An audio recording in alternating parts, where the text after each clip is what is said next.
নেতাজি সুভাষচন্দ্র বসু একজন freedom fighter এবং বাঙালি হিসাবে আমরা প্রত্যেকে গর্ব অনুভব করি। শুধু বাঙালি কেন, সারা ভারতবাসী নেতাজি সুভাষচন্দ্র বসুর দেশভক্তি নিয়ে কোথাও কোনো প্রশ্নচিহ্ন তুলতে পারবে না। আর এই নেতাজি সুভাষচন্দ্র বসুকে নিয়ে গুগল কি করেছে জানাবো গাইস। আপনারা যদি শোনেন একদম হাসি থামাতে পারবেন না। আর এই ভিডিওটা এতটাই শেয়ার করবেন যেন এই মিস্টেকটা গুগল অবশ্যই কালকের মধ্যে শুধরে দেয়। কেন কাল হচ্ছে 23শে জানুয়ারি নেতাজি সুভাষচন্দ্র বসুর জন্মদিন।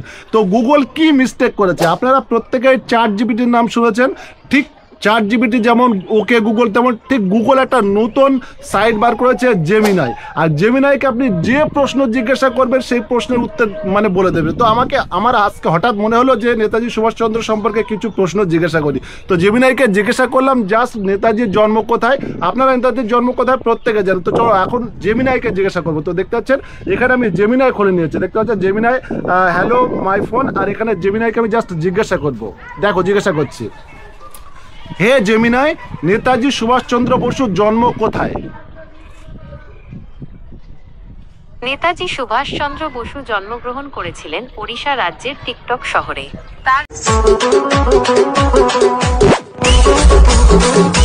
তার জন্মদিন 23শে জানুয়ারি। উড়িষ্যা রাজ্যের টিকটক শহরে। ভাবুন, উড়িষ্যা রাজ্যের কটকটাকে টিকটক বানিয়ে দিয়েছে।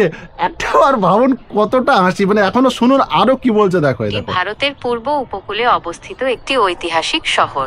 কেন টিকটক বিখ্যাত? কেন টিকটক বিখ্যাত?